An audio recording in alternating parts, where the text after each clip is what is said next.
Bienvenue à tous, je suis ravie de vous accueillir sur ce podcast qui a pour mission de mettre en avant des héros ordinaires. Les personnes que vous allez entendre ont décidé de se battre chaque instant dans un quotidien bouleversé par une maladie, un accident, un handicap ou une épreuve qui a chamboulé leur vie. Je m'appelle Pauline, je suis sensible depuis toujours aux histoires et parcours de vie atypiques et j'ai décidé qu'il était temps de mettre à profit mon accent chantant pour faire ce que j'aime le plus au monde. Partager et échanger avec des personnes remarquables et inspirantes. J'espère que ces témoignages vous aideront à mieux vivre vos petits et grands pépins.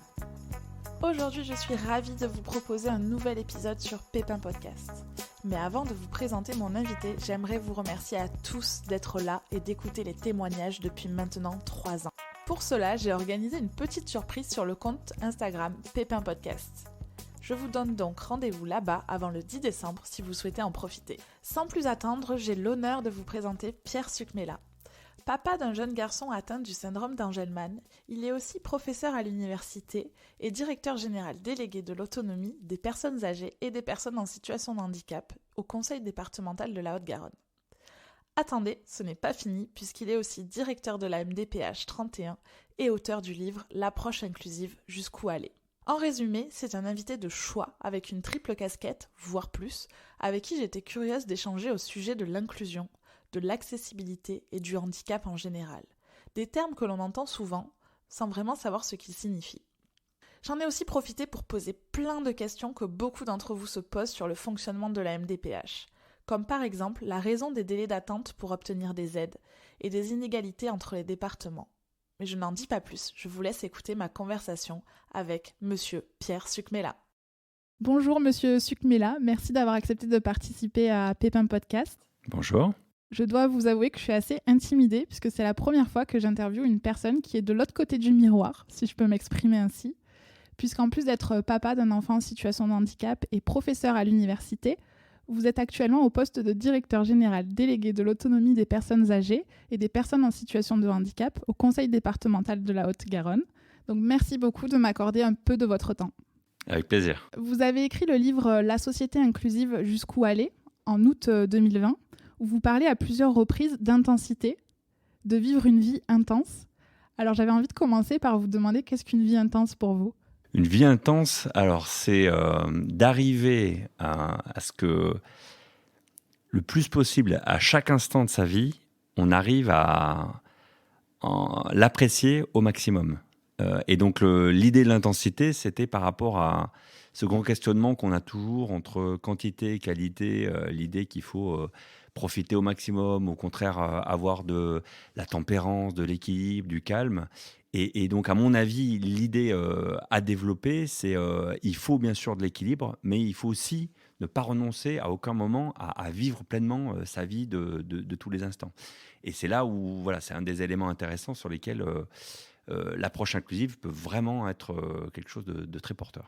Avant de poursuivre, pouvez-vous vous présenter en quelques mots d'un point de vue peut-être personnel, mais aussi professionnel, et nous expliquer concrètement le rôle que vous exercez au sein du conseil départemental ?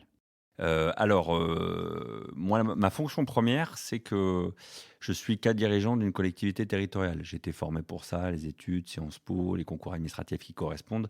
Et c'est l'élément numéro 1 qui m'a amené à mes fonctions actuelles. C'est un peu par hasard que je suis arrivé dans le champ de l'autonomie. Mais j'ai aussi, donc je vais revenir après sur cette fonction précise au sein du conseil départemental, mais c'est le premier élément. J'ai eu aussi un parcours au niveau de mes études dans la recherche et je voulais retrouver ça dans mon métier. Je voulais pas être chercheur et faire que ça tout le temps, mais le côté intellectuel, réflexion, approfondissement d'éléments de réflexion me plaît beaucoup. Je voulais pas en faire tout mon métier, mais je voulais pas non plus être que, entre guillemets, un cadre dirigeant ou un manager de collectivité territoriale.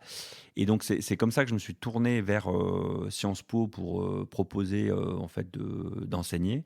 Et je suis devenu professeur des universités associées. Donc, c'est un statut spécifique qui permet d'être un professeur des universités, mais avec cette particularité que c'est pas sa fonction principale. Sa fonction principale, c'est d'être un acteur qui exerce un métier dans le champ de la société traditionnelle, et avec cette possibilité d'être aussi enseignant. Donc c'est assez particulier comme je crois même que je dois être un des seuls DG, directeurs généraux adjoints de collectivités en France à avoir ce double statut, mais c'est tout à fait prévu du coup par les textes. Et donc comme ça, j'ai pu enseigner à Sciences Po et m'épanouir pleinement sur le côté enseignement, réflexion, recherche.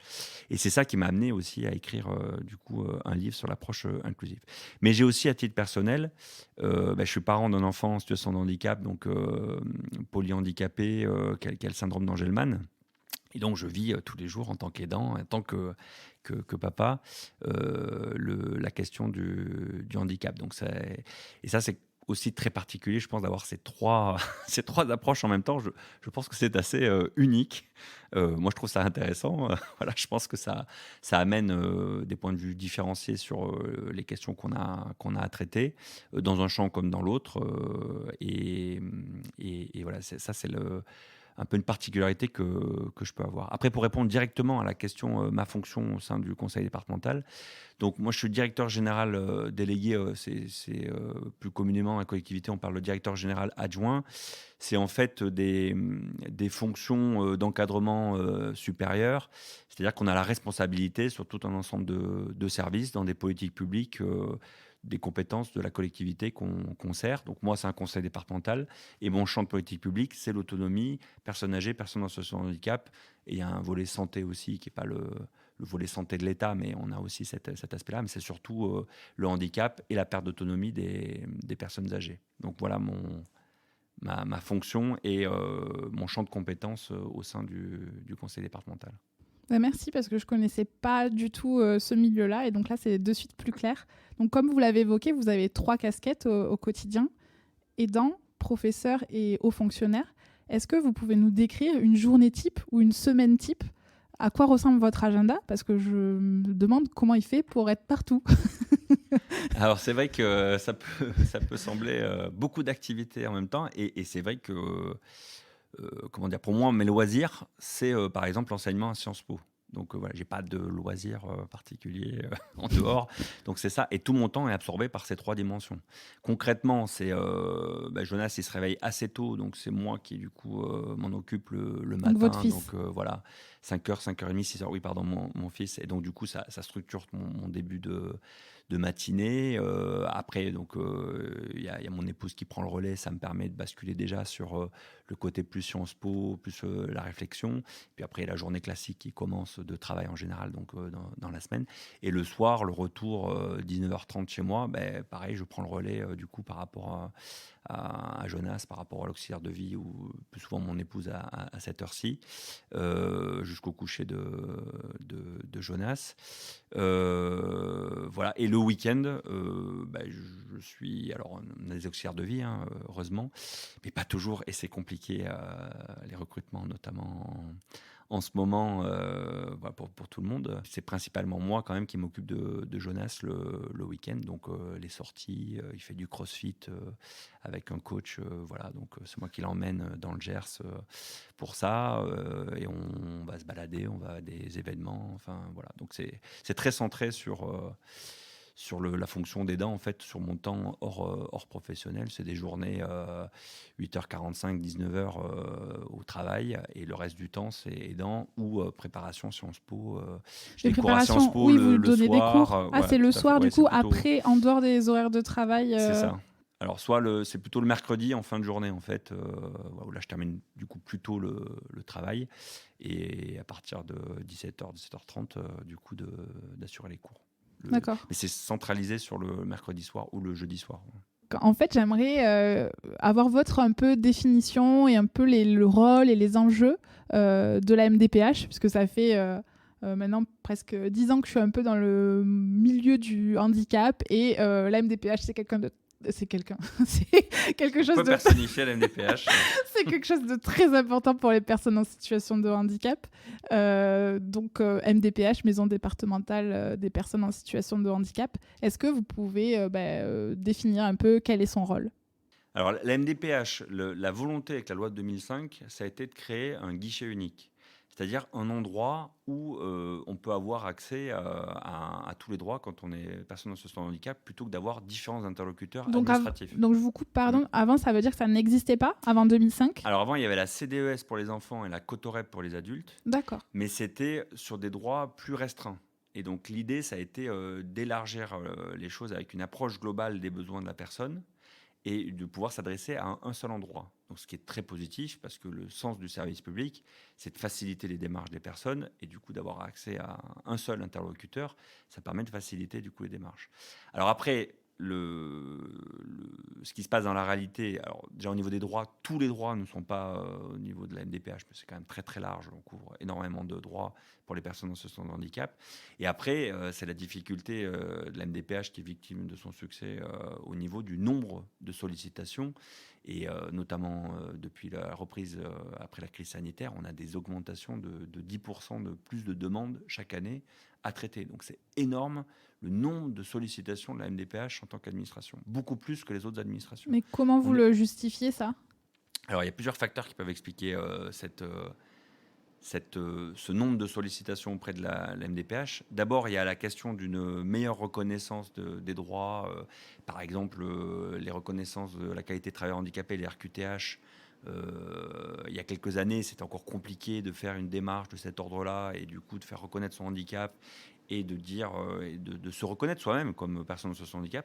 Aujourd'hui, on a l'impression que c'est plus du tout un souci. Alors tant mieux, c'est très positif, mais du coup, ça amène beaucoup de sollicitations de RQTH et donc beaucoup plus d'activités. Mais c'est pas que la RQTH, c'est bien plus large que ça. C'est aussi l'ensemble des droits. Les personnes découvrent qu'elles peuvent avoir potentiellement accès à la prestation de compensation de handicap. Les difficultés sociales font que des fois on se questionne, est-ce qu'on n'aurait pas droit à l'allocation adulte handicapé ? C'est plus de 900 €, quand le RSA c'est plus de 600 €. Donc du coup on se dit, par mois, tant qu'à faire, si j'ai droit, je sollicite, ce qui est légitime, mais ça crée du coup des demandes supplémentaires et du coup une activité supplémentaire à traiter. Donc il y a tout ce volet-là. Il y a un autre aspect, c'est le côté métropolitain de la Haute-Garonne. C'est-à-dire on a une métropole, Toulouse, sur place, qui a une forte attractivité et un rayonnement régional. Et de ce fait, c'est plus intéressant pour des personnes en situation de handicap d'aller dans des endroits où il y a une métropole avec tous les services qui vont avec. D'autant plus que la MDPH 31, on essaye en tout cas, mais d'être vraiment dans une logique d'accompagnement, de projet de vie, donc sur les droits assez ouverts. Voilà, ça peut être variable selon les territoires. Et donc, tout ça fait qu'il y a une forte attractivité, l'attractivité démographique au-delà de la question du handicap, mais en plus au niveau du handicap. Et on a des associations qui nous disent qu'elles disent à d'autres familles de venir en Haute-Garonne. Et ça, conjugué avec l'attractivité démographique naturelle, le fait que Toulouse est la deuxième ville étudiante de France, donc il y a aussi plus d'étudiants en situation de handicap, et c'est très très bien, très positif, mais du coup qui viennent plus sur Toulouse, donc aussi avec du coup leur demande de droit, et ensuite qui peuvent aussi rester sur l'aire toulousaine, et c'est très bien, mais du coup ça nous rajoute, entre guillemets, par rapport à simple question de personnes qui naissent sur le territoire, encore plus de situations de personnes en situation de handicap. Et on le voit bien en France aussi sur cet effet métropolitain, du coup d'un impact fort sur les MDPH qui sont dans des métropoles, qui sont beaucoup plus impactés en termes de charge d'activité que des MDPH plus rurales, par exemple. Et ça serait pas possible, en fait, et du coup, il faudrait solliciter des MDPH qui sont dans des milieux plus ruraux pour prendre le relais, par exemple. Est-ce que c'est possible qu'il y ait des... Alors non, parce que c'est vraiment... Parce que les politiques changent et les... Alors c'est les mêmes droits et les mêmes textes. Ça, c'est la même base. C'est pas la même interprétation. L'interprétation qui peut varier, c'est... à chaque fois qu'il y a quelque chose de territorialisé, c'est pareil pour l'État d'ailleurs. La manière, l'éducation nationale, la manière dont on va voir l'éducation nationale sur tel territoire plutôt que sur tel autre territoire, c'est les mêmes textes, et pourtant il peut y avoir des interprétations un peu différentes. Là en plus, c'est décentralisé, donc c'est les départements qui ont leur libre administration des collectivités territoriales, qui doivent respecter le droit. Donc le droit est posé par la loi, par les textes. Mais après, en effet, dans l'interprétation, il peut y avoir un peu plus de variabilité, mais on a les mêmes bases. Mais juridiquement, le raisonnement, il est vraiment une compétence territoriale, et donc on peut... Enfin voilà, on ne peut pas reporter. À partir du moment où une personne vit en Haute-Garonne, elle dépend du coup du territoire de la Haute-Garonne, et elle n'a pas le choix d'aller demander à une autre administration si elle pense que la MDPH de l'heure c'est beaucoup mieux, je ne sais pas. Elle est dépendante de la MDPH du 31 et nous, on est obligé du coup de traiter le dossier de la personne qui est là. Mais c'est vrai qu'il y a des disparités selon le... C'est ça, il y a beaucoup de l'attractivité, personnes en situation de handicap et moi, en observant un peu les choses vues de haut, c'est vrai qu'il y a beaucoup de gens qui s'offusquent des inégalités en fonction du lieu dans lequel on vit en France, quoi. C'est vrai que... Et elles sont fortes, les inégalités territoriales, mais de l'autre côté, il ne faut pas non plus que dans ce jugement sur les inégalités territoriales, on se base uniquement sur l'idée que, en théorie, c'est l'égalité totale, et donc on mesure les choses, la réalité, par rapport à cette égalité totale. L'égalité totale, elle n'a jamais existé. L'État serait entièrement compétent sur tout, il y aurait des différences territoriales de toute façon. Parce qu'un administrateur de l'État au niveau local appliquerait les choses un peu différemment de son voisin. Donc voilà, c'est très français aussi de penser que ça serait possible qu'il y ait exactement l'égalité sur tous les territoires. Les Allemands, les Américains pensent complètement la diversité territoriale et ça n'est pas un problème pour eux. Donc ça fait partie de notre culture politique. Et c'est très positif. Moi, j'y suis très attaché. Il faut viser l'égalité territoriale. Je ne dis pas qu'il faut faire autre chose. Mais il faut faire attention dans son jugement de ne pas être par rapport à un idéal qui n'existe nulle part et qui est très français. Il ne faut pas perdre de vue l'idéal, mais il ne faut pas non plus être trop dur sur le jugement de la réalité des inégalités par rapport à un idéal. Par contre, ça n'empêche pas de dire qu'il y a quelque chose qui ne va pas. Et il faut quand même que, par exemple, la MDPH tende vers la même logique d'attribution de droits. Vous communiquez entre vous et que, en fait... je vais te donner mon avis. Je suis d'accord avec votre discours. Après, tout dépend de l'écart des inégalités. Exactement. Voilà. C'est ça voilà. C'est qu'il ne faut pas que l'écart soit un grand écart, quoi. Tout à fait. Mais... Ou qu'il soit pleinement justifié, enfin, qu'il s'explique par vraiment quelque chose et pas juste une variabilité selon le territoire, point. Il faut, puisque c'est le même droit, normalement, il peut y avoir des écarts, mais dans une certaine proportion, et qui s'explique. S'il ne s'explique pas, il y a quelque chose qui ne va pas et auquel il faut remédier. Ok, donc deuxième question et dernière question sur la MDPH. Est-ce que vous pouvez nous expliquer ce qui se passe quand les personnes envoient un dossier ? Qu'est-ce qui, en coulisses, qu'est-ce qui se passe le temps que les personnes aient la réponse en fait à leur demande d'aide ? Alors, d'un point de vue schématique, c'est très très simple en fait un dossier MDPH. Ok. Pas simple à remplir et il y a des gens qui vont avoir les oreilles qui saignent. C'est pas faute d'avoir tout fait pour essayer de le simplifier le plus possible, mais là c'est au niveau national qu'il y a un CERFA qui est décidé pour un certain nombre de catégories avec un débat qui est plus il y a d'items, plus ça permet de donner d'informations. Nous on est vraiment favorable et l'ensemble des MDPH à quelque chose de le plus simple possible. Bon. Il y a d'autres choix qui sont faits par ailleurs et c'est un débat. Mais toujours est-il que le dossier arrive, une fois qu'il est rempli, c'est assez simple le parcours du dossier. Nous, on a une MDPH entièrement dématérialisée, comme beaucoup d'autres MDPH de France. Donc le dossier arrive, il peut être transmis sous forme numérique et on invite les personnes à le faire, mais quand même très majoritairement, il est plutôt sous forme papier encore. Donc le dossier arrive papier, on le numérise. Ça prend pas très longtemps, quelques jours, enfin c'est très rapide. Ensuite, il est instruit, c'est-à-dire qu'on rentre, on vérifie le dossier, les éléments au niveau administratif, les pièces qui sont fournies, etc. Tout est rentré dans notre système d'information, c'est ce qu'on appelle le travail d'instruction. Ça aussi, c'est assez rapide. Ça va prendre quelques semaines au maximum et c'est très rapide. Et après, il y a une phase d'évaluation qui est par rapport à tous les éléments apportés, comment on évalue le taux d'incapacité, la situation de handicap, les droits auxquels ça ouvre ou pas. Et c'est tout ce travail-là, et c'est là que c'est le plus long et le plus complexe, puisque selon les besoins, l'idée de fond, elle est fantastique, c'est l'approche globale des besoins. Mais quand une personne arrive avec une multiplicité de demandes, ça va être de l'aménagement du logement, ça va être de l'aide humaine, ça va être de la reconnaissance de droits, donc, et des questions peut-être de vie professionnelle, ça fait un panel très différent. Et nous, on a des professionnels spécialisés différents. Donc l'idée, justement, c'est qu'on aborde bien les choses ensemble, mais avec des expertises différentes et confrontées. Et donc ça, nécessairement, ça prend du temps. Alors vous me direz, oui, ça prend du temps, mais enfin, on fait une réunion et après, ou il peut y avoir des pièces complémentaires, il peut y avoir des choses, mais c'est pas très... La difficulté qu'on a, c'est qu'on a 300 à 400 dossiers qui arrivent tous les jours. Entre ce matin et ce soir, il y aura 300-400 dossiers qui seront arrivés à numériser, à instruire, à évaluer.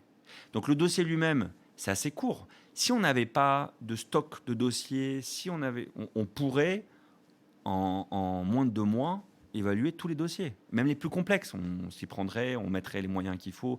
En termes de... Là, le souci qu'on a, c'est qu'on a un nombre de dossiers, mais incroyable par rapport dans mes équipes, donc il y a la MDPH, mais aussi par exemple les dossiers d'allocation personnelle d'autonomie, d'APA. Et on a beaucoup de demandeurs, on a 30 000 bénéficiaires, plus de 30 000 bénéficiaires d'APA. Donc on a quand même beaucoup de demandes. Mais le volume n'est pas le même par rapport à l'importance. Et là, on est sur des délais de moins de 2 mois. Donc la MDPH, le vrai problème, alors bien sûr que c'est la diversité et la complexité des situations, mais ce n'est pas le cas pour toutes. Quand c'est une simple RQTH, ça prend encore du temps, malheureusement, parce que on a le calibrage entre tous les moyens dont on dispose, qui sont conséquents, mais le volume encore plus important de dossiers, fait qu'on ne peut pas les traiter, et c'est notre objectif, on est en train de travailler dans ce sens, mais le traiter par exemple très rapidement pour une RQTH, parce que ça ne doit pas prendre beaucoup de temps, si c'est que ça qui est demandé, et un dossier très complexe qui, lui, on peut comprendre, prend plusieurs mois. Et la difficulté, c'est la masse de dossiers qu'on a. Et on a beaucoup de dossiers qu'on doit traiter. On ne peut pas éliminer d'un trait de plume tous les dossiers qui sont arrivés dans les 6 derniers mois et qui attendent, en fait, entre l'instruction et l'évaluation. Ça veut dire qu'il faut plus de personnes. S'il y a plus de dossiers, ça veut dire qu'il faut plus de personnes. Exactement. Et ça, est-ce que c'est facile de recruter les personnes compétentes? Alors, ça pose une double difficulté. C'est la question du budget dans son ensemble à consacrer. Aujourd'hui, on est sur du 5 € par habitant, le coût de la MDPH. Donc après, jusqu'où on est prêt à... Parce que ça veut dire payer plus d'impôts, c'est tout ça aussi. Parce que, évidemment, si on avait 2 fois plus d'évaluateurs, on réduirait les délais mécaniquement. Ou alors, c'est qu'on aurait un gros problème.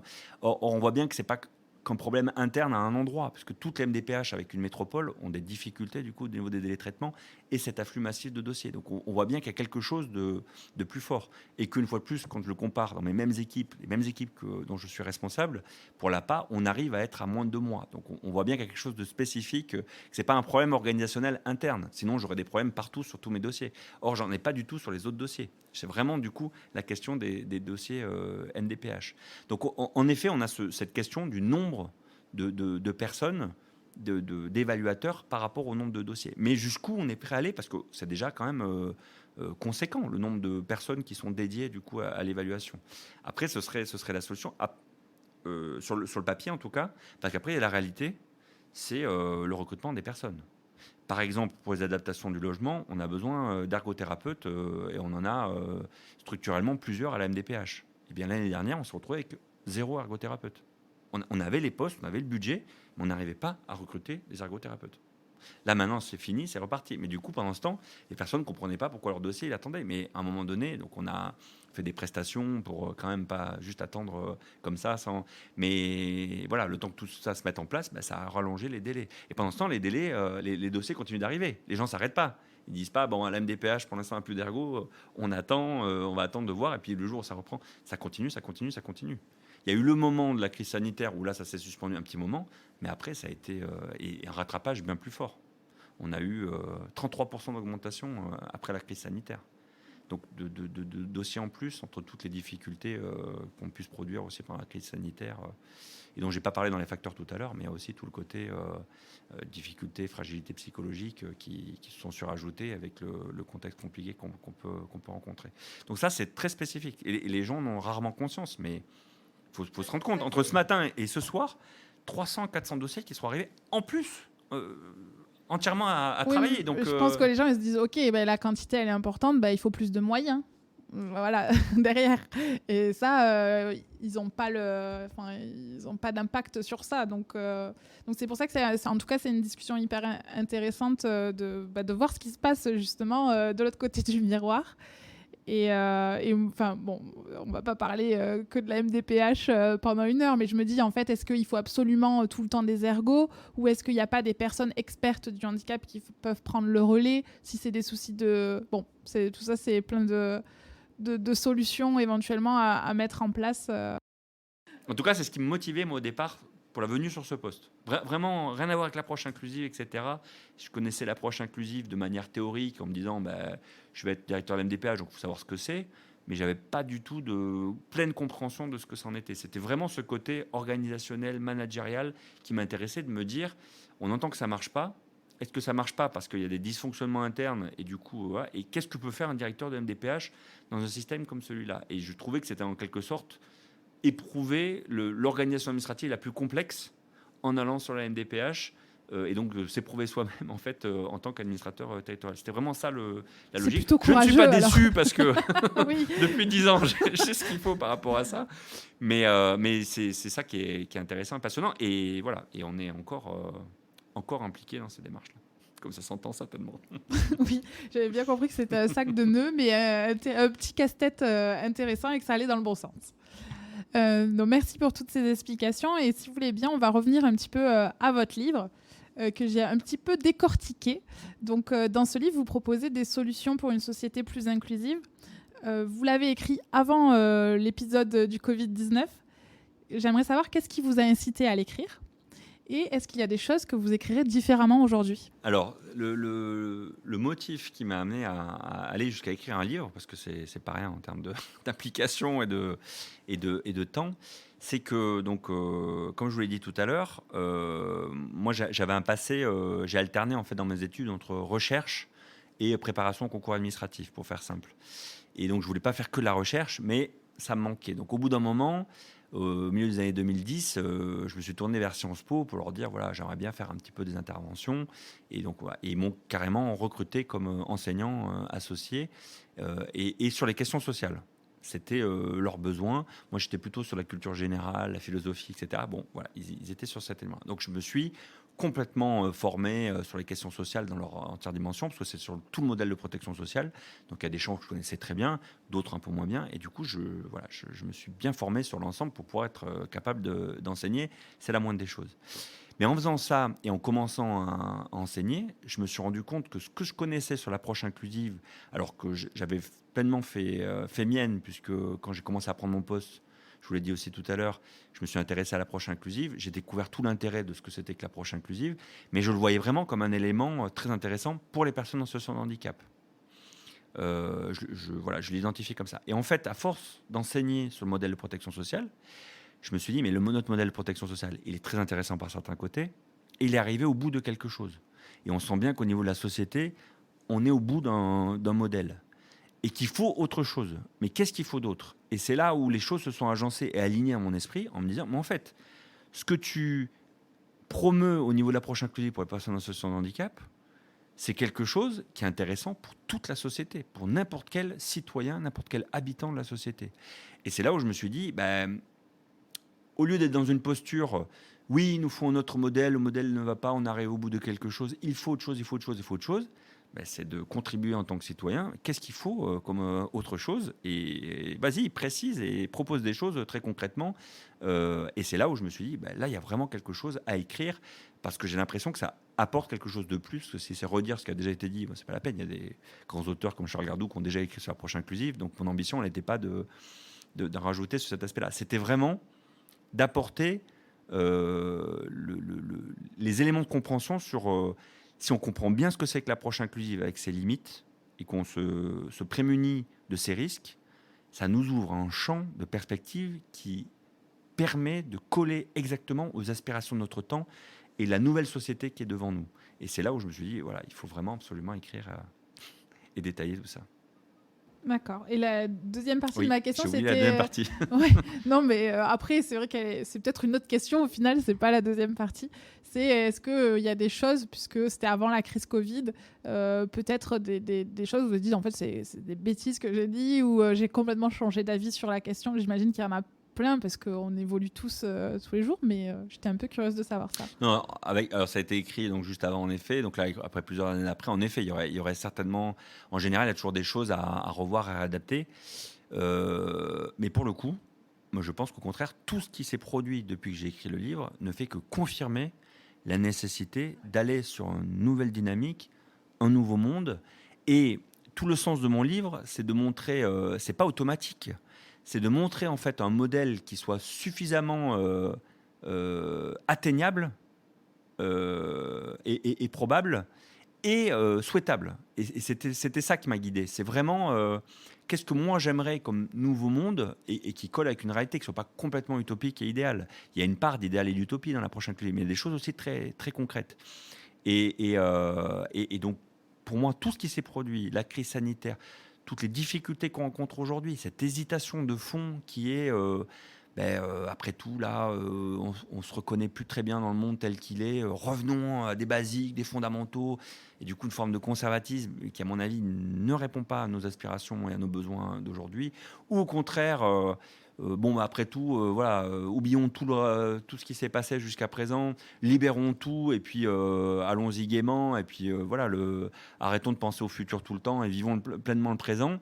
Ça a aussi toutes ses limites et ça ne conduit pas à grand-chose, à mon avis. Et c'est là où il y a une troisième dimension et où l'approche inclusive permet de répondre à toutes les grandes questions fondamentales d'aujourd'hui. Donc, évidemment, personne ne vous dira ce que j'ai écrit il y a 3 ans. Ça vaut plus le coup aujourd'hui. Ah. Et voilà, non, mais sera négatif sur son propos. Mais vraiment, très honnêtement, moi, je pense qu'au contraire, quasiment tous les jours, quand j'entends des éléments d'actualité sur les changements structurels, je me dis, mais justement, c'est vraiment, ça renvoie à cette nécessité, ces nouvelles aspirations sociétales. Tout ce qu'on entend sur le wokisme, sur le modèle de protection sociale dans ses évolutions, sur le fait qu'il faudrait plus de prévention, sur le fait qu'il faut arriver à profiter du temps présent, mais sans être individualiste. Tout ça, ça correspond exactement, à mon avis, à la société inclusive. Donc et c'est quand même des sujets assez récurrents. Oui, et justement, j'ai été étonnée en lisant le livre de tous les sujets différents que vous abordez. Vous parlez du pouvoir, du bonheur, de la perte de sens, de l'individualisme. Et je devais faire des choix pour cet entretien. Donc, je me suis dit que j'aimerais me concentrer sur 3 termes que j'ai l'impression qu'ils ne sont pas toujours bien interprétés et bien définis pour ce que j'appelle le grand public, en tout cas des gens qui sont un peu moins intéressés par ces sujets d'inclusion, de handicap. Et donc les termes avec lesquels j'aimerais discuter avec vous, c'est le terme handicap, l'inclusion et l'accessibilité. Alors le handicap, on a les grandes, je vais faire synthétique, mais une grande évolution majeure qui a été le passage à la fin du XXe siècle, d'une idée que le handicap, c'était des personnes qui étaient handicapées, qui avaient des déficiences, et donc c'est elles qui étaient handicapées, et voilà, il fallait faire avec, à une logique où c'est une interaction entre, il y a des éléments propres, des déficiences propres à la personne, il y a des particularités, et on a tous des particularités, et une société qui n'est pas suffisamment adaptée pour permettre à cette personne avec ses particularités d'y vivre. Et donc, c'est un total changement, une totale transformation dans la vision du handicap. C'est que ça n'est plus une personne qui est handicapée, c'est bien une situation de handicap avec une interaction qui n'est pas bonne entre une particularité de la personne, enfin des particularités de la personne, et un environnement qui n'est pas suffisamment adapté. Du coup, ça ouvre sur la question de l'accessibilité, puisque si on raisonne en se disant que le handicap, c'est en fait une situation où des particularités de la personne et un environnement, ça ne matche pas. La question, c'est comment on rend l'environnement adapté. Et c'est ça l'accessibilité, c'est comment on rend l'accès à tout pour tous. Comment on transforme l'environnement pour permettre à toute personne d'accéder, d'entrer quelque part, de faire partie. Et c'est là la notion d'accessibilité dans son sens fort. C'est pas que la rampe pour rentrer dans un bâtiment, c'est rendre accès à tout pour tous. Et donc d'arriver à penser les choses de manière à anticiper la diversité des situations possibles. Et ça nous amène du coup à l'approche inclusive, qui est ce rapport à la norme. En fait, une société, pour qu'elle puisse fonctionner, elle a besoin de normes. On a bien besoin, quand on crée une salle pour des raisons économiques, des raisons de conception, on crée une salle, et la porte, on décide que c'est rectangulaire, avec certaines dimensions. Il faut bien s'accorder sur quelque chose. On ne peut pas à chaque fois se réinterroger sur une porte différente ou dans un bâtiment, changer la porte à chaque fois. Donc on est bien obligé de se fixer des normes de fonctionnement. Le feu rouge, il faut s'arrêter. Après tout, pourquoi on ne passerait pas au feu rouge ? Il faut bien s'arrêter sur quelque chose, sinon on ne peut pas fonctionner en société. Donc il y a besoin de normes. Le souci, c'est qu'en fonctionnant de cette manière-là, on est allé très très loin en se disant, il y a des normes, et c'est Canguilhem qui montre ça, on a confondu la norme avec la moyenne, c'est-à-dire la moyenne des personnes se situent dans telle situation, avec la norme au sens moral, il faut être dans ce cadre-là, dans cette catégorie-là. Et les deux se sont confondus et qui font qu'on est arrivé dans des sociétés où il fallait rentrer absolument dans des cases qui correspondent à la majorité des personnes. Et donc, c'est toute l'évolution des sociétés qui a eu lieu. C'est que les personnes qui étaient très à l'écart de la norme, elles se débrouillaient d'une manière ou d'une autre. On pouvait faire quelque chose pour elles, mais c'était toujours considéré comme un peu à part. Et c'est le modèle, du coup, c'était le modèle de l'exclusion, par exemple, ou le modèle de la ségrégation. On faisait des choses pour elles, mais dans une société à part. Heureusement, il y a eu toutes les évolutions du XXe siècle où on s'est dit, mais non, mais ces personnes, elles ont leur place dans la société. Donc il faut les intégrer dans la société. Par contre, elles ont un tel écart à la norme qu'il faut leur prévoir des circuits spécialisés.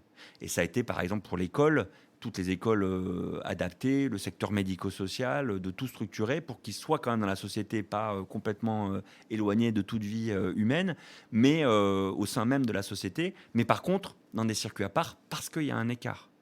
Et donc avec un raisonnement, il y a les gens qui sont dans la norme et les gens qui ne sont pas dans la norme.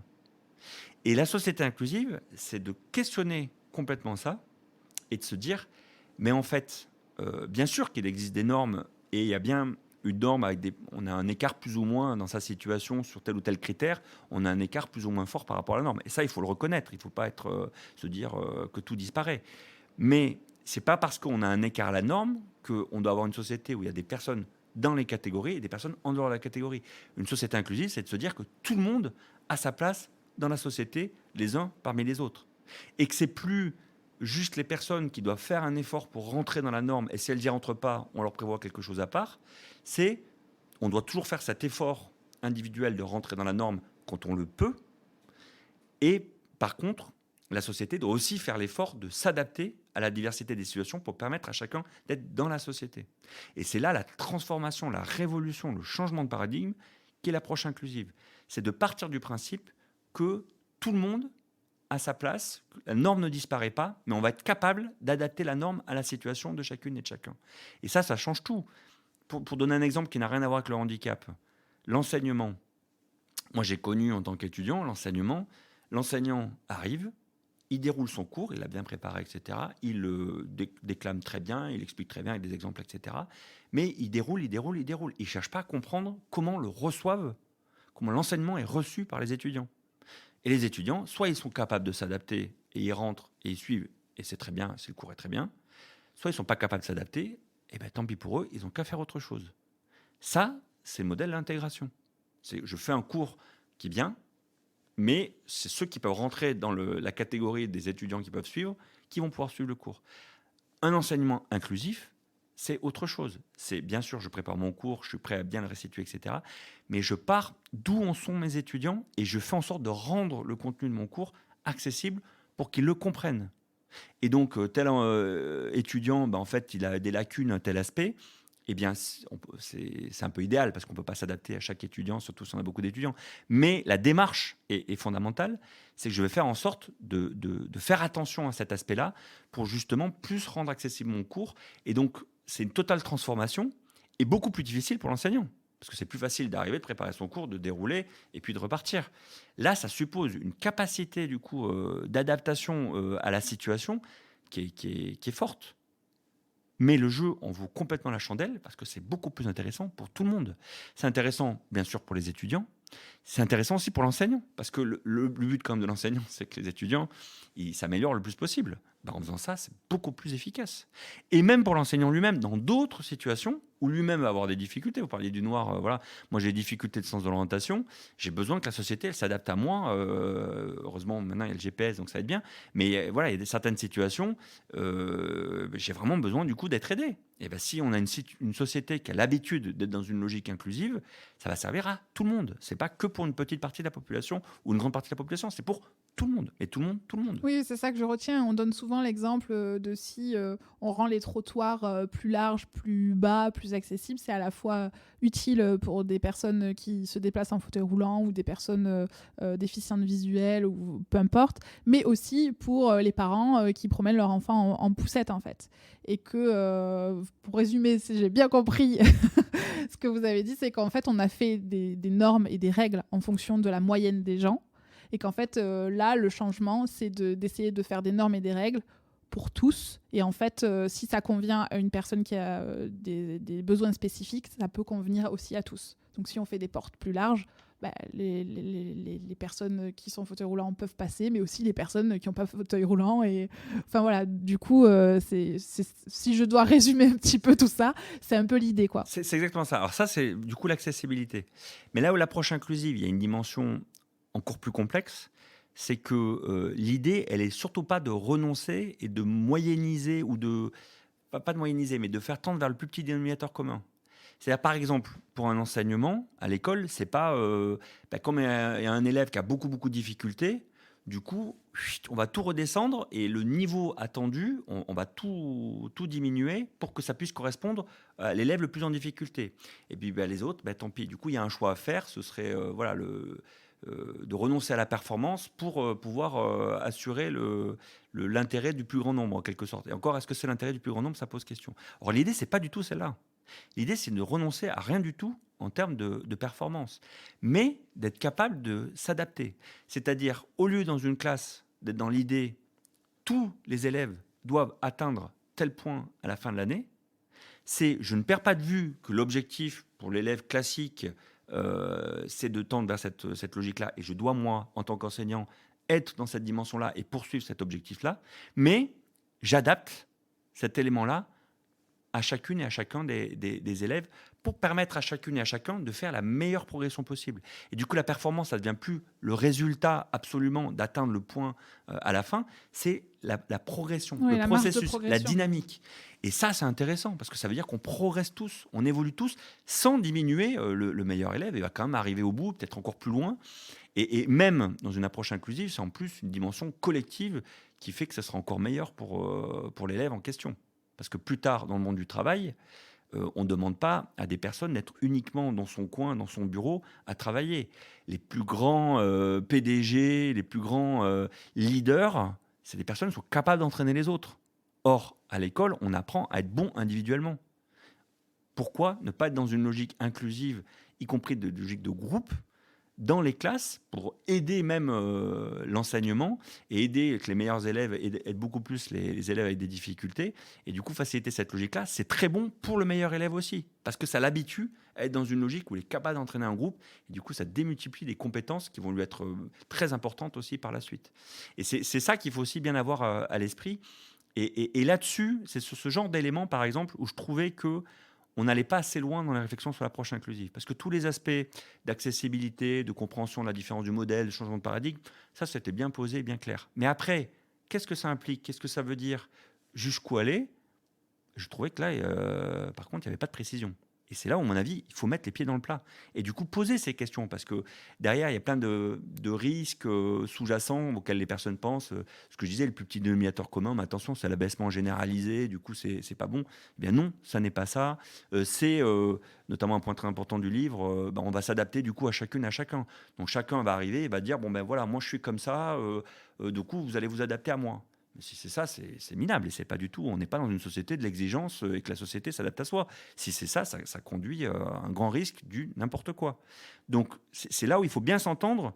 Qu'est-ce que ça veut dire que la société doit s'adapter à la situation de chacune et de chacun? Il faut que la société s'adapte à la situation de chacune et de chacun, mais dans quelles circonstances? Et c'est là où il y a la nécessité de tenir compte des capacités. Et pas juste du désir ou la volonté à un moment donné, mais bien de cette idée, est-ce que la personne peut rentrer du coup dans ce qui est attendu d'elle? Et bien, si c'est le cas, il faut l'aider et l'accompagner pour faire ses efforts. Si elle ne peut pas, c'est à la société de s'obliger à le faire, comme l'enseignant par rapport aux élèves. Et c'est en ça que, à mon sens, on renonce à aucune performance, et au contraire, on va plus loin dans la performance et individuelle et collective. Et du coup, pour moi, il n'y a pas photo. C'est beaucoup plus intéressant. C'est plus difficile pour chacune et chacun, mais c'est tellement plus intéressant que le jeu en vaut vraiment la chandelle. Et en plus, ça correspond aux aspirations d'aujourd'hui par rapport aux aspirations d'épanouissement personnel, individuel, de trouver un nouvel équilibre entre le groupe et l'individu. Donc on a là quelque chose de très très précieux. Oui, ça me fait penser, tout seul on va plus vite et à plusieurs on va plus loin. Et c'est vrai que dans votre livre, vous avez vraiment mis l'accent sur le collectif et pas sur l'individuel. Et ça me fait penser à un terme que j'ai appris là ces derniers mois, c'est l'intelligence collective. Donc bon, voilà, je vous conseille de lire le livre. Je mettrai de toute façon toutes les informations dans les notes de l'épisode. Sans transition, à la fin du livre, vous avez traduit vos idées, les grandes idées en FALC, facile à lire et à comprendre, et en CAA, communication alternative et améliorée. Est-ce que pour les non-initiés, vous pouvez nous expliquer ce que c'est et pourquoi c'était important pour vous de le faire ? Alors, pour moi, il fallait absolument être cohérent entre ce qu'on annonce comme idée et du coup la mise en pratique très concrète. Et donc, je voulais absolument que le livre soit retraduit en facile à lire, à comprendre. Donc ça, c'est-à-dire le mettre dans des propos simplifiés qui rendent du coup un plus grand accès à des personnes qui auraient des difficultés cognitives ou intellectuelles, ou des personnes qui voudraient aller plus vite aussi à l'essentiel, parce que c'est pas qu'une question de déficience du coup derrière, c'est aussi cet élément-là. Donc ça me semblait absolument crucial. Et encore en allant encore plus loin avec la communication alternative améliorée, c'est-à-dire des personnes qui ne lisent pas, mais qui ont accès à des pictogrammes, par exemple, là c'est les pictogrammes dans le cas du livre, et qui permettent du coup de donner accès au contenu du livre, y compris à des personnes qui ne liraient pas. Parce que l'idée de fond, justement, c'est bien de rendre accessible le contenu de ce qu'on fait, de ce qu'on a à dire. Et là, mettre un livre de 160 pages dans les mains de quelqu'un qui ne lit pas, c'est du noir sur du blanc, et voilà, ça n'a pas beaucoup d'intérêt. Donc le fait de le mettre en pictogramme, alors je ne suis pas sûr qu'il soit beaucoup lu par des personnes qui utilisent la CA, mais en tout cas, la communication alternative améliorée, mais en tout cas, moi, je me mets en position de rendre accessible le contenu aux personnes. Et donc, il me semble de mon devoir, du coup, de le rendre accessible auprès des personnes. Et le message, c'est de dire, c'est aussi pour vous. Voilà. Et c'est là où c'est fondamental que, du coup, il y ait cette démarche qui soit faite, où, à mon avis, tous les livres devraient, du coup, être traduits. Alors après, tout n'est peut-être pas toujours possible, etc. Mais de mon point de vue, ça devrait être le cas. En tout cas, pour mon livre, c'était indispensable, parce que sinon, ça voulait dire on dit quelque chose d'un côté et on fait autre chose de l'autre. Et ça s'appelle un manque de cohérence. J'ai quelques petites dernières questions à vous poser. Après tous les sujets qu'on a abordés, j'aimerais savoir ce que le handicap vous a apporté et vous apporte aujourd'hui au quotidien dans votre façon de voir la vie. Du point de vue, je parlais de deux points de vue, du point de vue professionnel et du point de vue personnel. Du point de vue professionnel, ça a été pour moi au niveau des politiques publiques très intéressant. Alors il y a le côté manager, alors j'ai déjà parlé tout à l'heure sur la MDPH, mais il y a aussi tout un côté de compréhension et de constater la force la capacité d'adaptation de chacun et de chacune par rapport à des situations. Parce qu'à travers les situations de handicap, on voit souvent les difficultés qu'on peut avoir en société, toutes et tous, mais démultipliées parce que du coup, il y a des déficiences, il y a des situations quand même spécifiques par rapport à des situations plus classiques. Et donc ça, c'est un élément qui m'avait beaucoup marqué en CDAPH, au moment où on voyait des situations. Ça, c'est plutôt à titre professionnel. Après, à titre personnel, moi, j'ai été formé, je dirais, dans l'ancien monde, au sens où, dans la société de l'intégration, et à l'école, j'étais à l'école publique, tout ce qu'il y a de plus, rien de favorisé, mais je n'ai jamais vu d'élèves en situation de handicap. Et dans ma famille, il n'y avait pas de personnes en situation de handicap. Donc le handicap, je ne connaissais pas, en fait. Dans sa version la plus forte, du coup, je ne connaissais pas. Et donc, je ne suis pas surpris que toutes les personnes de ma génération puissent encore se retourner dans la rue quand ils voient des personnes, comme c'est le cas de Jonas, au profil très atypique, qui ont des troubles du comportement, qui ont des comportements qui sortent complètement de l'ordinaire, parce qu'ils n'en ont pas l'habitude. Et du coup, ils se disent, mais j'ai jamais vu ça avant, qu'est-ce que c'est, comment ça se fait ? Et même, ça vient réinterroger l'idée, mais voilà, comment ça se fait que ça existe puisque je ne connais pas jusqu'à présent. Donc il y a quelque chose qui ne va pas. Et donc c'est naturel comme processus. C'est bien pour ça qu'il faut passer à une autre dimension, du coup, une approche inclusive. Et pour ça, la situation de handicap de Jonas, elle m'a complètement transformé en passant d'une logique qui était de ne pas connaître la situation de handicap et de maintenant le connaître au quotidien et en permanence. Et là où ça m'a beaucoup apporté, et ça rejoint des idées du livre, c'est que moi je suis formé très traditionnellement dans la pensée politique française, c'est-à-dire on a la patrie des droits de l'homme et du citoyen avec un grand H, un grand C, donc l'individu doit se hisser, doit s'augmenter pour être à la hauteur du coup de ce rôle de citoyen, et ça m'a beaucoup porté dans toutes mes études, cette dynamique-là, l'intérêt général, c'est pour ça que je suis fonctionnaire, etc. Enfin, tous ces aspects-là. Et le côté approche inclusive, s'adapter à la situation de chacune et de chacun, j'avais une espèce de contradiction, et c'est un des motifs du livre d'ailleurs, c'était de me dire, mais je suis très attaché au côté universaliste, républicain, droit de l'homme et du citoyen, et de l'autre, je trouve ça très pertinent du coup de s'adapter à la situation de chacune et de chacun. Or, il y a quelque chose qui me semble ne pas coller, puisque tout le monde ne peut pas se hisser. Et donc, qu'est-ce qui se passe par rapport à cette situation-là ? Quand j'étais étudiant, je me posais jamais la question. Aujourd'hui, du fait de la situation de Jonas, je me pose tous les jours la question. Et l'intérêt, c'est que ça m'a amené justement à rassembler les deux. C'est-à-dire que les deux sont tout à fait conciliables. L'idée, c'est pas de renoncer à l'un pour l'autre. Il faut garder cette ambition et ces idéaux, mais être capable de les adapter et de s'adapter. Et c'est encore plus fort et encore plus grand et encore plus l'intérêt général et encore plus les droits de l'homme et du citoyen que de faire ce processus d'adaptation des normes et des règles à la situation des personnes, non pas parce qu'elles le voudraient telle ou telle chose, mais parce qu'elles ne peuvent pas faire autrement. Et à partir de là, ça nous oblige, et ça oblige à adapter les choses pour les personnes. Et tout ça, c'est le handicap qui me l'a fait découvrir. Sinon, j'aurais été encore dans une logique qui était très classique. Les gens, ils doivent faire l'effort de rentrer du coup dans la norme. Bien sûr, il y a des difficultés sociales, il faut les comprendre, être dans l'accompagnement, etc. Mais on doit être dans cette dynamique-là, sans comprendre que des fois, vraiment, on ne peut pas.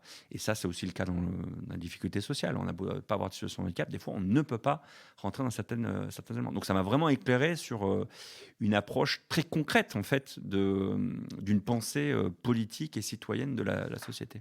Oui, vous avez créé des ponts entre deux mondes qui, au début, vous avez dit, mais comment on fait pour répondre aux deux problématiques, quoi. Parce que j'étais très universaliste, donc à me dire, oui, bien sûr, sur le papier, tout le monde a sa place, etc. Et par contre, quelqu'un qui a des troubles du comportement, une déficience intellectuelle importante, etc., à me dire, dans des cas très lourds comme ça, bien sûr, il faut faire quelque chose, il faut être attentif à la personne, il faut être bienveillant, etc. Mais sa place, elle ne sera pas parmi nous, parce qu'il y a un écart trop grand. Non, justement, l'approche inclusive, c'est de se dire, mais bien sûr que si, sa place, elle est parmi nous. Par contre, ça suppose d'adapter plein de choses et de tout mettre en place.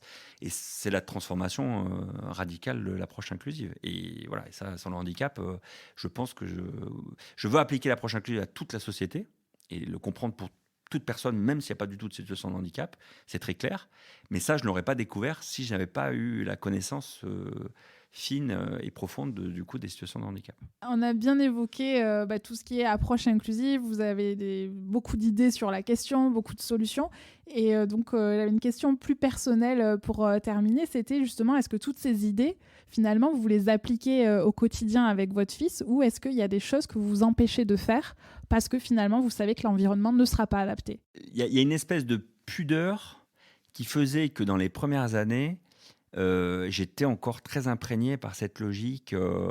Il faut être à sa place, il faut s'adapter pour rentrer du coup dans les cases, et donc à pas vouloir gêner les autres en faisant du bruit, à pas passer dans les files prioritaires malgré la carte mobilité inclusion prioritaire, parce que ça me gênait vraiment du coup en me disant mais non, on est tous à égalité, donc j'ai horreur de ça, le côté on passe devant les autres, voilà. Et du coup j'avais beaucoup de difficultés par rapport à ça. Et en fait petit à petit et aussi avec toute la réflexion sur l'approche inclusive, je me suis dit mais non, tu ne fais pas ça pour ton propre intérêt individuel égoïste, c'est bien parce que c'est justifié par une situation et des capacités à un instant T. Donc, qui font que, oui, là, c'est possible prioritaire, et oui, là, il y a du bruit qui va être fait, du coup. Et alors, du coup, je ne m'interdis pas de choses. Des fois, c'est un peu pénible, parce qu'on aimerait bien pas assez discrètement dans certains endroits, et ben bon, ça rate pratiquement chaque fois. Mais par contre, voilà, comment dire, avec toute cette implication réflexive, je me dis, mais non, mais justement, assume-le. Et alors, pas de manière, comment dire, exigeante, voilà, et à l'imposer aux autres en disant, mais non, mais vous devez vous adapter, c'est comme ça, mon fils, il est en situation de handicap, vous comprenez pas, bah, c'est vous qui devez changer. Ça, enfin, sur le fond, c'est ce que je pense, mais je pense pas que ce soit la bonne méthode du coup de fonctionnement, parce que ça ne fait que braquer les autres et ça change rien au final. Donc, par contre, c'est d'être dans une logique explicative, compréhensive, c'est-à-dire de pas renoncer à donc de savoir s'imposer. La dernière fois, on allait à un spectacle, voilà, d'emblée de dire, voilà, Jonas, il est en fauteuil, je sais pas si vous avez prévu une place, etc. Mais du coup, il vaut mieux qu'il soit devant, il vaut mieux qu'il soit pas à côté de quelqu'un parce qu'il peut avoir des troubles du comportement. Ça, avant, j'aurais été gêné de le dire. Maintenant, je ne le suis plus du tout. Par contre, je vais faire très attention à pas arriver comme ça en seigneur en me disant bon, on se met au milieu, les autres s'adapteront, on fait du bruit, etc. À tout faire quand même pour que Jonas il soit discret, lui rappeler qu'il doit être discret. Mais par contre, s'il a un comportement un peu plus, ça ne me dérange pas. Ce qui fait que par rapport à certains artistes, des fois, certains artistes ne sont pas inclusifs et qui considèrent que ça remet en cause la performance de la prestation. Et là, je me dis, ils sont pas inclusifs. Mais vous vous dites qu'ils sont pas inclusifs dans le sens où c'est la réaction si Jonas, par exemple, fait un bruit, ou parce que c'est l'environnement qui n'est pas... Non, pas inclusif par rapport à quoi la plupart du temps, les artistes s'adaptent et comprennent bien. Mais il m'est arrivé une fois où quelqu'un, la personne qui était artiste sur scène, à la pause, elle est venue me voir, elle m'a dit, voilà, il fait beaucoup de bruit, il est très réactif, il rigole beaucoup, etc. Il faut faire en sorte, du coup, de le canaliser et de le... Et je veux dire, c'était quand même... Alors, c'est là que j'ai pas eu le temps de lui expliquer. Et c'est là qu'il faut faire cette démarche. Expliquer en quoi, justement, on est bien d'accord, mais qu'à un moment donné, c'est plutôt quand même à elle de s'adapter parce qu'on fait le maximum de ce qu'on peut faire de son côté. J'ai pas eu le temps de lui expliquer. Mais pour moi, c'était quand même manifeste que Jonas était quand même à l'écart de la norme, donc on ne peut pas lui demander la même chose qu'un autre enfant du même âge au profil classique. Et là, je me suis dit, oui, en fait, cette personne-là n'a pas compris du tout ce que c'était que l'approche inclusive. C'est-à-dire qu'elle tolérait la présence de Jonas, mais c'était une tolérance au sens de, bon, ok, on veut bien qu'il soit là parce qu'on ne va pas le mettre dehors quand même, mais enfin, c'est gênant. Et bien non, l'approche inclusive, c'est justement d'arriver à prendre sur soi. Et c'est là où il y a une transformation culturelle de la société à voir. Et là-dessus, je suis gêné des fois, parce que ça m'ennuie que les gens puissent penser que je suis là, que je vais m'imposer du coup avec mon fils, alors que c'est contraire à mes valeurs, qui sont justement, non, chacun à sa place, on est là pour servir le groupe, l'intérêt collectif, l'intérêt général, contre l'intérêt individuel. Enfin, tout ça, c'est ce qui me porte, c'est mes valeurs profondes. Et voilà, c'est cette, en 5 cette minutes, contradiction. ou sur le moment, c'est parfois difficile d'avoir toute cette discussion, quoi. Et surtout quand les gens ne sont jamais posé ce genre de questions, c'est pas comme ça en 5 minutes qu'on peut leur changer. Mais c'est là où il faut un changement culturel de la société qui sera bien évidemment utile pour moi et pour Jonas dans ces situations-là, mais qui sera utile pour tout le monde, parce que ça change tout dans la manière d'être les uns avec les autres, et y compris entre deux personnes de profil tout à fait classique. Je suis certain que ça peut amener beaucoup plus de bienveillance et une vraie tolérance, pas juste une tolérance au sens je tolère que, dans le sens péjoratif du mot tolérer, dans le sens vraiment on accepte tout le monde. Et accepter tout le monde, ça ne veut pas dire accepter toutes les idéologies et chacun fait ce qu'il veut, loin de là. D'où l'intérêt de toute la réflexion. Bon, hyper intéressant, mais on arrive aux questions de la fin. Est-ce que vous avez un livre, un podcast, un film ou une musique dont vous avez envie de nous parler ? Après, moi, j'ai un film que j'apprécie beaucoup, c'est Barry Lyndon de Stanley Kubrick, qui est film d'époque, mais en fait qui retrace l'ascension et la chute de quelqu'un socialement, avec un certain recul in fine et une perspective critique en fait justement de ces éléments sociaux, puisque l'idée dans la vie, c'est quand même d'arriver à mener son projet de vie, à se réaliser, à s'accomplir, donc d'avoir l'ambition, y compris saine, pas que l'ambition malsaine. Mais et en même temps, il faut être capable aussi de le relativiser et de le mettre à sa juste place et de toujours se rappeler que on est vulnérable, on est mortel, on est voilà. Et ça, c'est ça que j'aime beaucoup dans le livre. Alors, c'est pas directement corrélé à l'approche inclusive, mais voilà, il y a ce côté que j'apprécie beaucoup, d'arriver à s'investir fortement pour se réaliser et en même temps de le faire avec quand même un certain recul et à sa juste distance, en se rappelant bien, enfin voilà, en ayant à la fois la conviction et à la fois un certain relativisme, un certain recul. C'est ça qui m'évoque le film, voilà, qui évoquera peut-être pas la même chose pour tout le monde. Mais c'est bien l'esprit de l'auteur, parce que c'est inspiré d'un ouvrage de Thackeray du 19e siècle. Et la fin du film est très, très claire là-dessus, sur le côté... Ne me racontez voilà. pas, ne me Ok, racontez je pas. spoil pas, je ne divulgage pas le... Je vais aller voir ça, parce que du coup, ça attise ma curiosité. Je connais pas, en même temps, j'ai pas une énorme culture cinématographique. Surtout les vieux films, j'ai un peu tendance à les laisser dans le passé, ce qui est un tort. Après, au niveau esthétique aussi, moi, ça me plaît beaucoup, parce que j'ai une formation d'historien. Ça parle du 18e siècle, le siècle des Lumières, qui est voilà, un siècle qui m'intéresse beaucoup, et esthétiquement aussi c'est reconnu pour ça, c'est très très fort. Enfin voilà, donc il y a tout se cumule pour moi dans ce film. C'est pour ça que si c'est un film auquel je devais faire référence, ce serait celui-là. Ok, mais je mettrai les informations dans les notes de l'épisode et je vais aller voir ça de plus près. Avez-vous une citation ou un mantra qui vous motive au quotidien? Ouais, alors moi j'avais été marqué par la formule de Mark Twain. C'est ils ne savaient pas que c'était impossible, alors ils l'ont fait.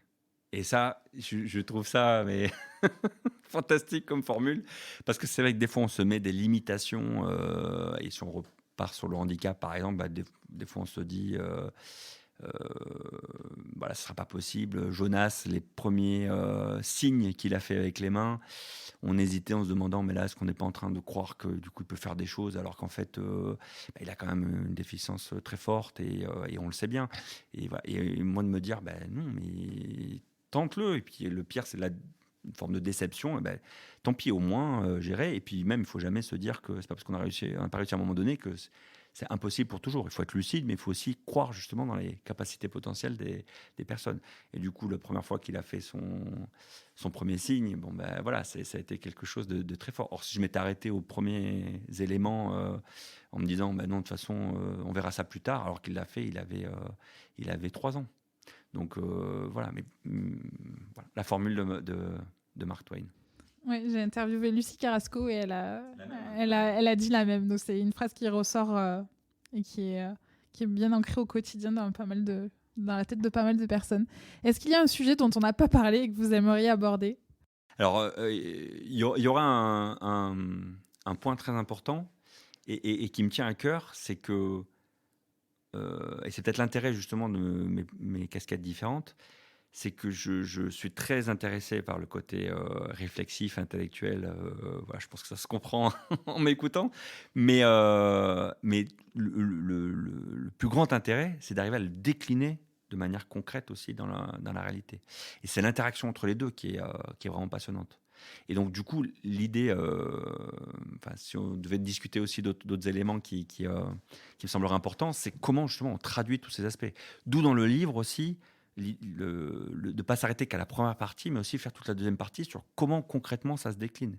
Et d'aller plus loin aussi dans ma pratique professionnelle, dans ma pratique de tous les jours, comment je le décline dans toutes les dimensions de la vie. Parce que ça a vraiment du coup tout un sens et une réalité pratique du coup derrière. Donc c'est ça qu'on aurait pu aussi échanger et discuter aussi bien dans les évolutions du modèle de protection sociale que dans le relationnel entre deux individus et en quoi l'approche inclusive est intéressante sur ces aspects-là, que sur ce à quoi je suis en train de réfléchir au niveau de l'action même du conseil départemental pour faire des propositions pour aller encore plus loin dans l'approche inclusive, parce que du coup on a un acteur clé en étant chef de file de l'action sociale et notamment du handicap.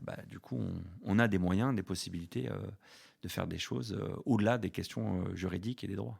De quoi êtes-vous le plus fier aujourd'hui? Le plus fier, c'est d'arriver à concilier en fait toutes les obligations, les contraintes que j'ai, que ce soit professionnel, que ce soit en tant qu'aidant, parce que voilà, quand il faut faire tous les actes d'aidant, y compris les plus rudimentaires et c'est pas les plus drôles, mais d'arriver à concilier tout ça et de malgré tout trouver la dynamique d'épanouissement, même dans les circonstances les plus contraignantes, les plus pénibles, voilà, les moins confortables. Et ça, c'est un motif pour moi de de fierté d'arriver du coup à être dans cette dynamique-là. Mais c'est un peu la notion de résilience.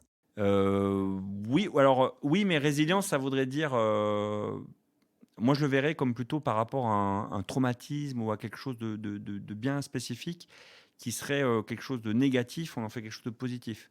Or là, c'est un peu plus... Tout n'est pas négatif non plus. C'est pas... Oui, c'est un peu plus mesuré. Il y a du positif et des contraintes, et avec tout ça, d'arriver à, malgré des contraintes assez lourdes, de mener une vie... en fait, c'est plus la question de l'épanouissement. C'est d'arriver à m'épanouir, alors que c'est avec des fois, quand je regarde, je sais pas, on a fait l'emploi du temps tout à l'heure, je me dis, vu de l'extérieur, ça peut paraître pas très, pas très intéressant, ou une vie complètement de contraintes, d'obligations, parce que tout n'est... Mais en fait, voilà, ça me plaît Vous y beaucoup. trouvez assez de liberté. Je m'épanouis complètement, et je m'imagine pas m'épanouir plus fortement qu'autrement, quoi. Enfin, voilà. Donc, du coup, mais c'est peut-être pas la fierté au sens, enfin, ça dépend comment on définit fierté, quoi. Voilà. Oui, c'est une satisfaction personnelle. Mais si, une forme de fierté au sens où j'en suis très content, et ça renvoie une image très positive, du coup. Donc voilà. Ok. Qu'est-ce que vous avez envie que l'on retienne de votre témoignage ? L'idéal pour moi, ce serait qu'on comprenne en quoi c'est vraiment intéressant de développer à fond l'approche inclusive et de changer culturellement. Parce que l'approche inclusive, elle est déjà, on en parle beaucoup, c'est pas tout nouveau, on part pas de rien, enfin, mais culturellement, on n'a pas encore les réflexes inclusifs. Et les réflexes inclusifs, ce serait, ça va de une personne avec des troubles du comportement, une déficience intellectuelle, etc., qu'on ne parte pas du principe, le premier réflexe qui est, on est configuré comme ça, enfin moi le premier, qui est de se dire, oh là là, le pauvre, ou oh là là, qu'est-ce que ça doit être difficile, ou attention, on est très particulier, à quelque chose de beaucoup plus... Bien sûr qu'il faut reconnaître des spécificités, et il faut mettre lucide là-dessus, mais de beaucoup plus naturel, beaucoup plus fluide. Et or, on n'est pas formé comme ça, moi le premier, une fois de plus. Donc ce serait ça, jusqu'à dans la relation interindividuelle, d'avoir comme premier réflexe qui n'est pas moi si je gagne, l'autre perd, ou si je perds, l'autre gagne, mais dans une logique où en fait on est tout à fait capable, je ne vais pas le détailler là, mais dans des logiques tout à fait coopératives et gagnantes, et donc que son premier réflexe, ce ne soit pas je me défends ou j'attaque, ou je me mets en valeur. Mon premier réflexe, c'est de comprendre la situation, qu'est-ce qui est en train de se passer. Et voilà. Et ça c'est tout à fait possible, et l'approche inclusive le permet. Donc, le message que j'aimerais qu'on retienne, c'est vraiment ça. C'est que c'est atteignable. C'est un côté un peu idéal, utopique. Hein. Tout n'est pas facile. C'est pas toujours facile de sortir avec Jonas. Enfin, tout n'est pas fluide, etc. Il y a des moments compliqués, aucun doute là-dessus. Mais il y a quelque chose d'atteignable dans la société qui n'est pas un truc si difficile que ça à accomplir. Et surtout, pourquoi c'est intéressant de le faire pour tout le monde. C'est ça que j'aimerais, voilà. Mais c'est vrai que c'est un travail de tous les jours, même pour les gens qui sont un peu sensibilisés au handicap. Moi, tous les jours, je me remets en question sur des pensées que je peux avoir. Et c'est un peu l'idée que la différence, ça devienne une norme, que ce soit normal, chacun a ses spécificités, et qu'on ne s'interroge plus, il ou elle a les cheveux verts, ou enfin voilà, que vraiment on se dise c'est une personne avec ses spécificités. Et qu'en plus, moi j'irais encore plus loin, c'est que la différence pour moi aujourd'hui c'est une richesse. Et pour moi le handicap c'est une différence, mais finalement quand on parle d'approche inclusive, on a beaucoup parlé d'un handicap aujourd'hui, mais c'est valable pour... bien plus large. Voilà, c'est bien plus large que le handicap. Et dernière question du coup, c'est qu'est-ce que l'on peut vous souhaiter pour l'avenir ? Que... il y ait cette transformation culturelle et qu'on arrive à dérouler concrètement... toute une série d'actions qui permettent d'atteindre cette transformation culturelle dans le sens d'une société inclusive. Mais ça, c'est pas que pour vous, ça. Alors pour moi en particulier, d'accord, pardon. Je croyais que c'était... Voilà. La pleine réussite sur la transcription de l'approche inclusive dans des actions, dans des projets très concrets que je mène au niveau du conseil départemental. Voilà. Parce que y a toujours une part c'est pas encore tout à fait personnel. Aussi, c'est professionnel. Voilà. ok, non, ça va. Je valide la réponse. C'est quand même personnel, parce qu'il y a toujours un risque à prendre, à se lancer dans quelque chose. Enfin, c'est quand même plus confortable et plus facile de rester dans les clous, dans quelque chose de bien balisé, qui a déjà été fait ailleurs, qu'on reproduit. Quand on se lance dans quelque chose et on savait quelque chose, voilà, il y a toute une part d'épanouissement, mais il y a toute une part aussi de risque, de choses qui ne fonctionnent pas, etc. Et du coup, j'ai besoin de vœux de réussite dans ce projet-là. Bon, c'est tout ce que je vous souhaite alors, et je vous remercie infiniment pour votre temps. On a largement dépassé le temps qu'on s'était fixé. Donc merci infiniment, c'était une opportunité géniale pour moi. Tous les sujets qu'on a abordés, c'est des sujets que j'avais jamais abordés et qui m'intéressent vraiment. Donc merci. Merci et beaucoup. À bientôt. Et voilà, cet épisode est terminé. Merci à tous pour votre écoute et merci à Pierre Sukmela pour sa disponibilité et sa confiance. N'oubliez pas d'aller faire un tour dans les notes de l'épisode si vous souhaitez en savoir plus. Une dernière chose, si vous avez aimé cet épisode et que vous souhaitez me soutenir, n'hésitez pas à laisser un avis sur Apple Podcast ou Spotify ou en parler autour de vous. Cela m'aidera énormément à faire connaître le podcast. Merci et à très vite pour un prochain épisode.